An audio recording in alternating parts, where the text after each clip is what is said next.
Hello, welcome back to another installation of Robolulu.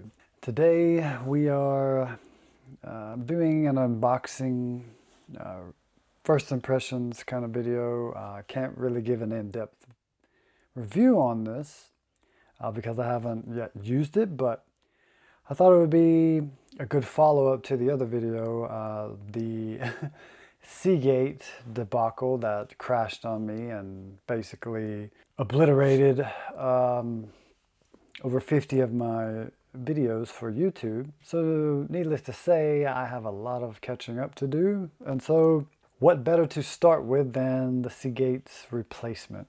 So we're just going to have a look at this and talk a bit about it, show it to you guys, see what you think, see if you guys have had any experience with these, and if so, has it been positive, negative? Just make a day of it, mate. Again, this is the replacement for the Seagate hard drive, the Backup Slim. If you haven't seen that video, I can leave a link to that up top if you wanted to check that out. So yes, this is the replacement, and it is not the first replacement though, it's actually the second. I had ordered a Samsung T7 Shield as the replacement. After ordering that, there was a viewer who actually wound up commenting on the Seagate video, and I don't know if he's a subscriber or whatever, but that's why I just say a viewer. He wound up, we had a bit of back and forth, a little dialogue, and he said never use SSDs for backup. And SSD is solid state drive, whereas these are referred to as HDDs.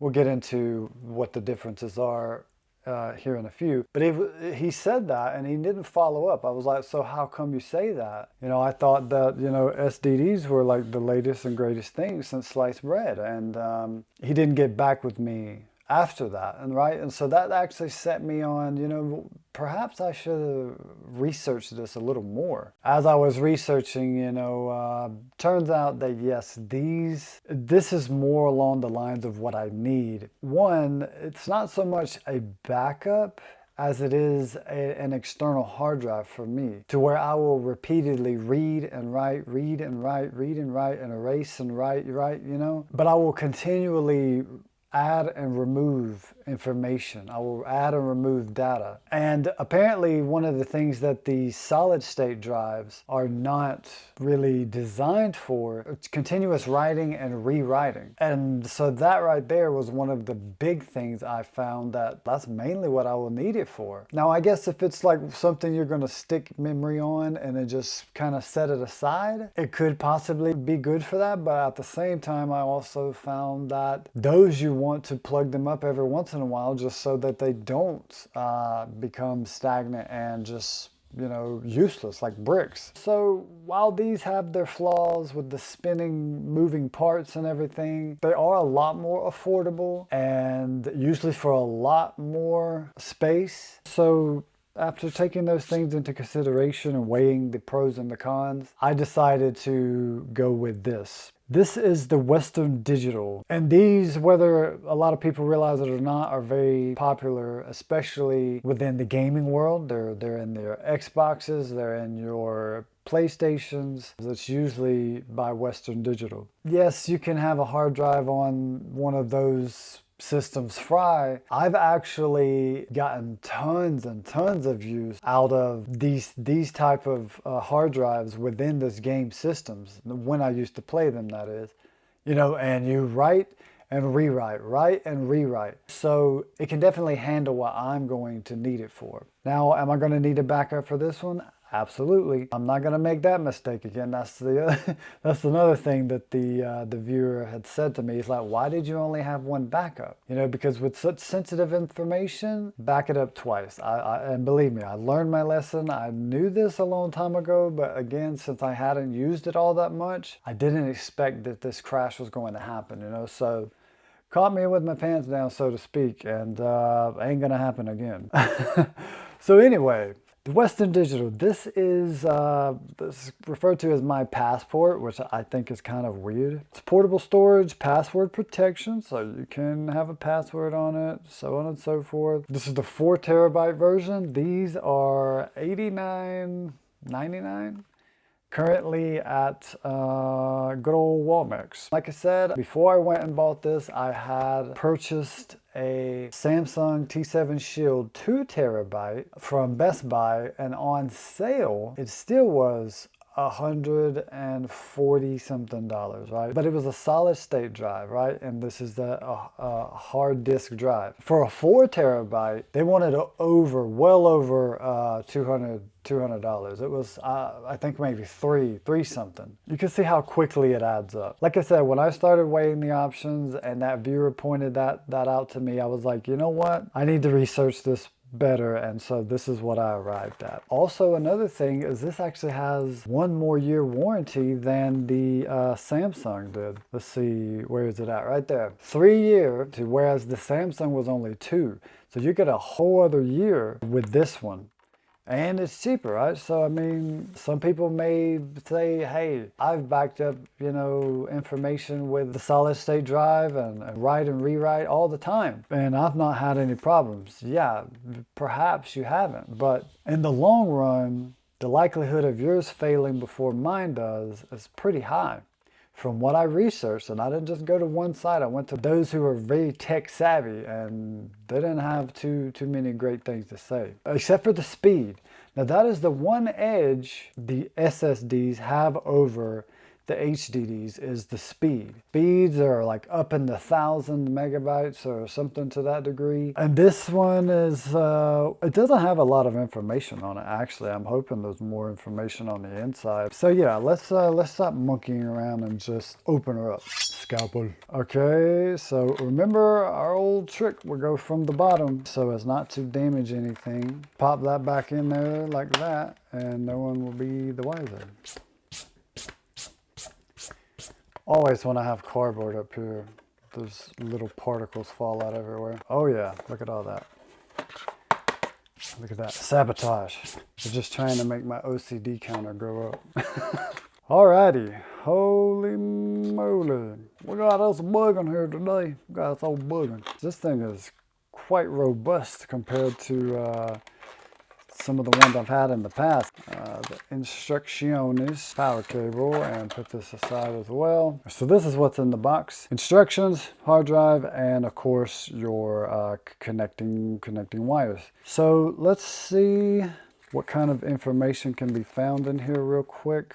Goodness, this thing is like super wide. That's a lot of mumbo jumbo. Yeah, I don't think we're going to get very much. So not a lot of information to be found in there. The cable here is sort of that typical hard drive cable. Like the Seagate had something very similar to this. Doesn't look like it's the longest cable in the world. I do like them to be kind of long, right? Because when you have like a tower that sits high, and it has a lot of the USB fittings like up top, which it can just dangle there otherwise. So I usually like it to be kind of long so it will not pull on the cord so much. You can kind of set it off onto a table or something. But this is her. It looks like these are made in Ireland, actually. Dublin, Ireland. Interesting. Anyway, not a lot to say about it. I mean, really, it's a hard drive. Let me see if I can find some information online. So the speed, and with super speed USB, which is 5 gigabytes per second, which that sounds pretty darn fast. It works on Mac and Windows, Chromebook. That's about all the information I can find. And that's directly from the Western Digital website. So that's all they want us to know about it. So I guess that's all we're gonna know about it. Now, the only thing I did notice was, I don't know how long ago that this was printed, but it says compatible with Windows 10, 8.1, and 7. I actually have Windows 11, so I'm hoping that's not gonna create any issue, but I think it'll be fine. I think they just, just put this out before Windows 11 came out, maybe. Maybe not, I'm not sure. So yeah, I will definitely keep you guys up to date on this.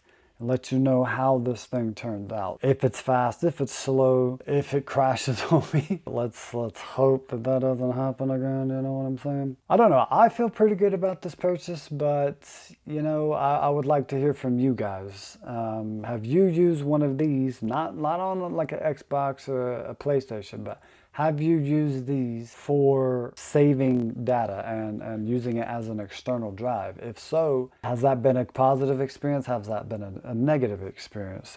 Do you think I should have went with the Samsung SSD? We like to hear your feedback and hear your opinion on these matters, because like I said, it was the opinion of a viewer that actually led me to research this a little more thoroughly than what I had in the beginning. And yes, I should have done that from the get-go, but I listened to the hype, you know, like, oh yeah, SSD is the newest thing, right? Yeah, hop on that bandwagon. And, you know, then someone says like, whoa, you know, maybe you don't want to use that for backing up this sensitive information. And so, hey, it was enough to change my mind, you know. So again, if you guys got some gems, some nuggets for me, leave them in the comments and I will definitely read them. I think that just about does it for this video. Again, not a long one, not a lot to say about it. It's very plain Jane, very straightforward.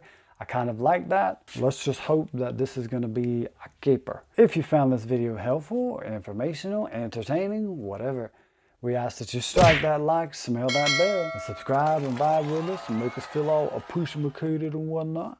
Show me some love and good stuff like that. We appreciate you guys for watching. As we always say, seek the Lord while he may be found, or call upon him while he is near, because he is near unto those that be of a broken heart, and save such that be of a contrite spirit. Draw near to God and he will draw near to you. He resists the proud, but he gives grace to the humble. So cast yourself down before the Lord and he will exalt you. We thank you guys for watching. Until next time, we say take care and God bless.